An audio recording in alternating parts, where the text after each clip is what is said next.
So in chapter 6, we're going to be talking about welfare economics, this idea of social welfare. And to understand this idea of social welfare, we're going to have to understand two main concepts here: consumer surplus and producer surplus. These are concepts that you could add on to later on in terms of social welfare. And the big idea here is that you want to think, if ever you were the leader of a government and you want it to be as best as possible for the population, well, you want to make sure that certain things are taken into account. When I do my personal research and I look at carbon taxes, environmental treaties, climate change, and so on and so forth, another concept I add within this realm of social welfare is this idea of environmental damage. We have to take into account environmental damage and the different surpluses and everything else that we could get to make sure that the society is maximizing its welfare, its happiness, and everything else. So it's not true that we could simply consume more and destroy all our forests and have the happiest population possible. So it's kind of trying to encompassing all that information. But in its most basic form, we have two main concepts, which is consumer surplus and producer surplus. Producer surplus is going to be pretty easy to grasp. Consumer surplus is definitely the one that's a little bit more abstract, a little bit harder to grasp. Some people will have difficulty understanding it. So to start off, let's just try to think about it for a second here, this idea of consumer surplus. Well, for every good that we're dealing with, we could think that we have this maximum willingness to pay. We have this amount that we're willing to pay as a maximum. So let's say you're walking around Indonesia or Thailand or something else, and you see that there's you could go and ride an elephant or something else. Well, your maximum willingness to pay is a question you could ask yourself before going to see the vendor and trying to see whether you want to buy this or not. You could ask yourself, well, how much would I be willing to pay for this elephant ride? I haven't done this ever before. I want to do it. I'm willing to pay $50 for this ride. If you walk up and the person tells you it's $200, you'll say, well, I'm not interested. Like, that's beyond what I'm willing to pay. But if the vendor on the other side says, it's only $20, well then, since you're willing to pay up to $50, you will pay the $20, take the ride, and you will feel a certain satisfaction because you've managed to get a certain service at a lesser price than you were willing to pay. However, if it was $50, you might take the ride. In economics, we typically say that you will until you hit that maximum willingness to pay, but you're not going to get any surplus. You're pretty much paying the maximum amount you're willing to pay. So this could be reflected by the demand curve or the demand schedule as we had in the past. So for a certain good, your willingness to pay typically goes down the more you consume of it. So take, for example, you go to the Montreal Music Festival, Osheaga, on Parc Jean Drapeau, and you're out there and you're spending the day. You didn't bring anything with you except some money, and it's a pretty hot day, and you're starting to get quite thirsty. And you're thinking, well, I'm getting quite thirsty, and if I don't drink water or something else to hydrate myself, well, I might start getting a headache and I might have to leave early, or I might not enjoy the rest of the show so much.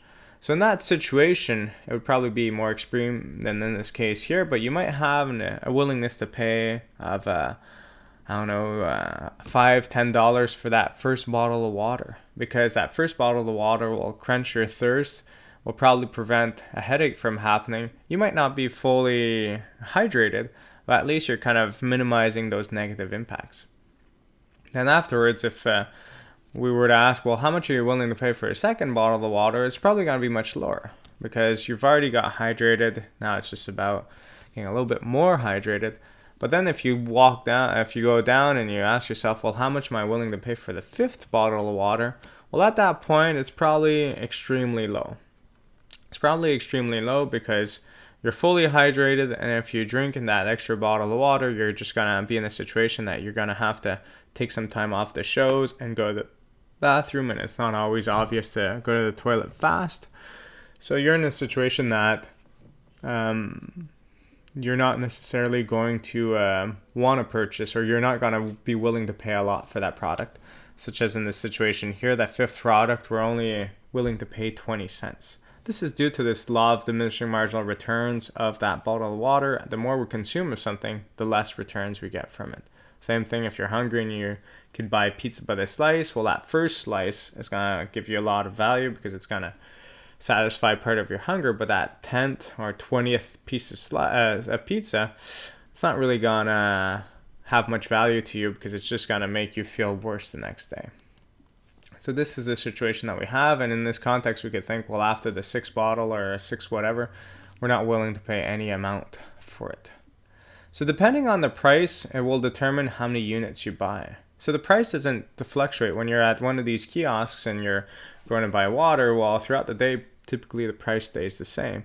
So given the price, you're going to consume a certain quantity. Okay.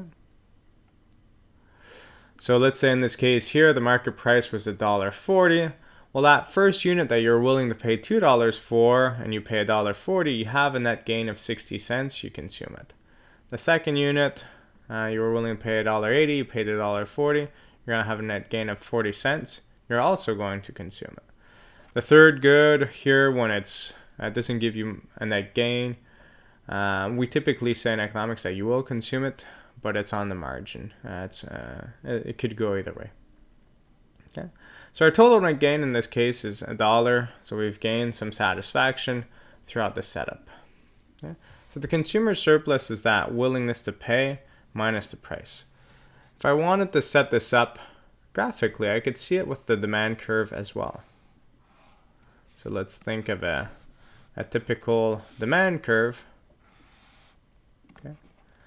So our willingness to pay is represented by the demand curve. For that first unit, I'm willing to pay a certain amount. For that second unit, I'm willing to pay less. For that third unit, I'm willing to pay less, and so on and so forth. So if the price is up here, I'm not going to consume much. So let's say the price is this amount here. Okay. Well, I have a situation where that first unit, I gained this area here because I was willing to pay above it. So all of this is consumer surplus. On the second unit, I've also gained a certain area, and on the third unit, and so on and so forth, up to the point where I stop, because afterwards my willingness to pay is smaller than the price. So I will not buy the product if I'm not willing to pay what the people are charging for. So this area here is my consumer surplus. Yeah. So this is seeing it graphically with a straight line demand curve. I could have also looked at it here from a bar chart perspective. So in this case here, we're really looking at discrete examples. So here, the first unit, I'm willing to pay here $2. The second unit, I'm willing to pay $1.80. The third unit, I'm willing to pay $1.40. And the price was $1.40. So the 60 cents net gain was this net gain here. The 40 cents net gain was this gain here. And here I was on the line, so I don't have any net gain from this situation. Yeah. But this is just the basic illustration. The one we're going to focus on more is this idea of here of consumer surplus graphically with our typical demand curve. Okay. If we think about a situation, let me just find another color here. So if we think about a situation where instead we have a lower price. So this was our original price. Let's say the price goes down for some reason. So this was P1, and now we're dealing with a lower price. What would happen to consumer surplus? Well, if we have a lower price for the water or for the camel ride or the elephant ride or whatever it is, we're going to have, at least at that lower price, the amount of quantity that was initially consumed, let's call it Q1, will still get consumed because people are paying a lower price for something that they were already willing to purchase. Therefore, this area here will be the additional consumer surplus due to a lower price. Okay. So we would not only have this area here that we had before, but we're going to have this area now too. And this little triangle here, okay, keep this triangle in mind here. This whole triangle will be additional consumer surplus due to a larger consumption because we're facing a lower price. So we have this situation now that since the price is lower, people are willing to consume a greater quantity, and therefore they're going to get some consumer surplus in that greater quantity as well. So you could think about going to the bar. You normally see the price of beer at a certain amount, and all of a sudden the price has dropped by $2 or something else. Well, you'll probably buy the same amount that you were expecting to buy initially, get a higher surplus on that because you're happy that you're not spending as much as you expected to. And since the price is lower, you're probably going to buy a few more units and be pretty happy about that as well. So consumer surplus is this idea that you don't only want to think about the producer and how happy or unhappy the producer may be from making profits or not. You want to think about the consumer if you're a good government, a good leader in a certain way, because you want to make sure that the population is happy. If no one's getting any consumer surplus, you have a situation where everyone's paying the maximum that they're able or willing to pay for everything, so they're not really gaining any satisfaction. There's something really fun about purchasing something for a smaller price than what you feel it's worth and being stoked about that purchase.